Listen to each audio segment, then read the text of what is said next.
Hey, what's going on, everybody? In this video, we are going to be breaking down Power Rangers Turbo, Episode 45, Chase into Space, Part 2. I can't believe Power Rangers Turbo is over after this one, man. Tomorrow, we will be breaking down Power Rangers in Space, but let's get into this one. Hit that intro, Rangers. You are watching the Fan Club. You're watching the Fan Club. And you're watching the Fan Club. Do you know what time it is? And you know what time it is. It's time for the Fan Club. Let's go. Hey! I can't do this on my own, cause you know things ain't always sweet when you out here in these streets. But my morpher when it morphed, I made a fake one. Hey, what's going on, everybody? Welcome to the Fan Club. It is your boy, Dan Brosnan, in the building. I can't believe we are on the last episode of Power Rangers Turbo. That is crazy. It seems like yesterday we started off with episode 1 of Mighty Morphin Power Rangers Day of the Dumpster, and here we are about to get into In Space tomorrow. Craziness. Let's just get right into it. The climactic two-part episode of Power Rangers Turbo, Chase into Space, culminates in a devastating attack on the power chamber.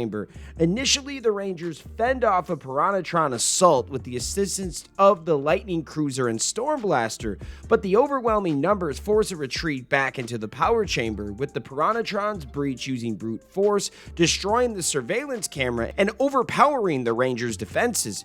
Despite their efforts, the sheer volume of Piranhatrons overwhelms the Rangers, who are left struggling to protect Alpha 5 amidst the chaos.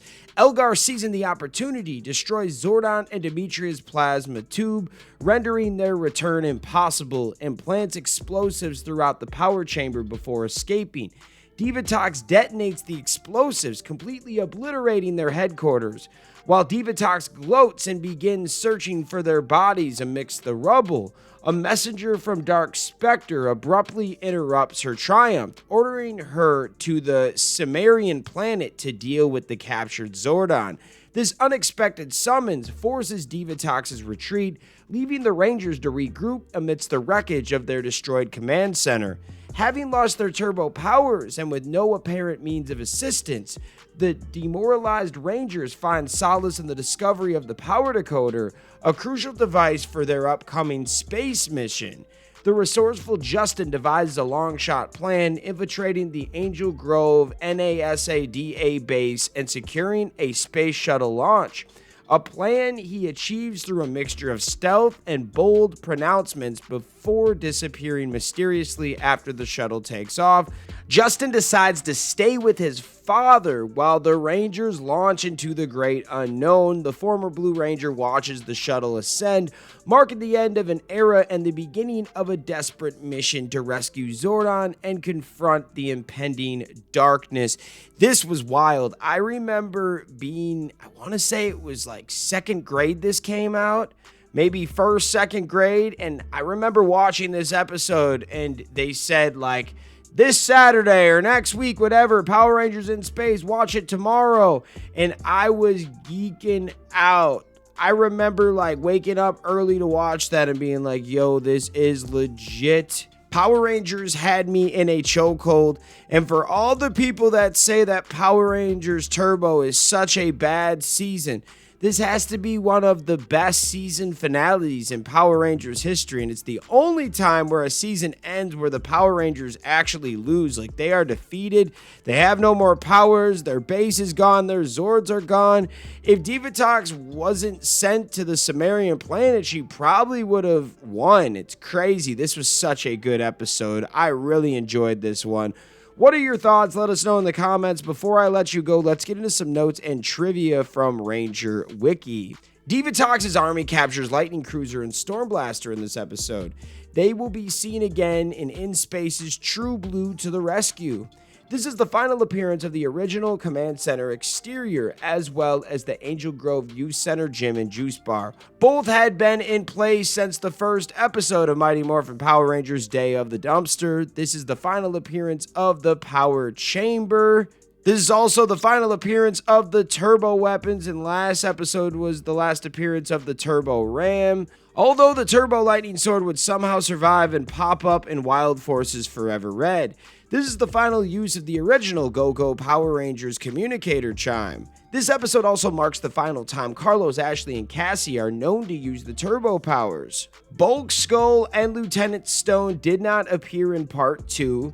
This marks the first appearance of the Astro Mega Shuttle. Today's show, the second part of this episode, which marks the season's finale, is also the 250th overall episode of Power Rangers. Holy crap, so that means that this is our 250th review. Wow. This is the second time when footage from a Sentai being adapted into the following season was also used in the previous one. This would not occur again for another 16 years when Megaforce used Legend War footage from Gokaiger. In later airings of Chase into Space, the text at the end of part 2 reads, "To be continued, Power Rangers in Space, omitting next season possibly to avoid confusion. All digital and streaming services keep the full message. Part 1 marks the final time Porto speaks. Actual footage from NASA Mission Control is used for the NASA Mission Control. This episode also marks one of the few times a villain emerges victorious at the end of the season, next to Mighty Morphin Alien Rangers Hog Day Afternoon and Megaforce's Endgame. This episode also marks the third and final attempt by a villain monster to attack the Turbo Megazord in mid-spin-out attack, as well as the second time that the attack actually failed, despite being changed by the Rangers slightly.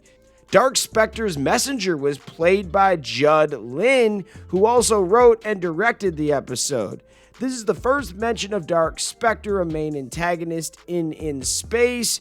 Music from the battle inside the power chamber was also used in scenes involving the Battleborg Boron in Beetleborg's Metallics. I knew that sounded familiar. And here's our last one. Part 2's end credits feature a freeze frame of the Astro Mega Shuttle shooting through the atmosphere.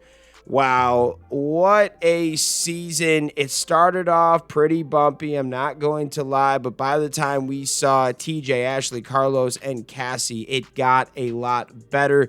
They had to build these characters and start telling stories, and that's exactly what they did. I did enjoy it once we got to that second half of the season. It was actually a lot of fun, I'm not going to lie, but what are your thoughts? Let us know in the comments. Shout out all the fans out there that take the time out of their day to watch this content. You are the real MVPs, and we'll see you next time. Peace. I want to give a special shout out to the Gold Ranger members, Salima Ramirez, Stephen Heffelman, Anime King Nick, Louis Cairns, Papillon Purple, Thomas Franco, and Troy Lyon. Thank you guys so much for your support, and if you want a video shout out like this one, sign up to be a Gold Ranger member today. Hey, what's going on? Thank you so much for watching this video. Please like, subscribe, hit that share button, and if you can, please sign up to be a member today. We have 3 membership power-ups. We have the Gold Ranger power-up, the most popular. You get into our exclusive fan club chat group.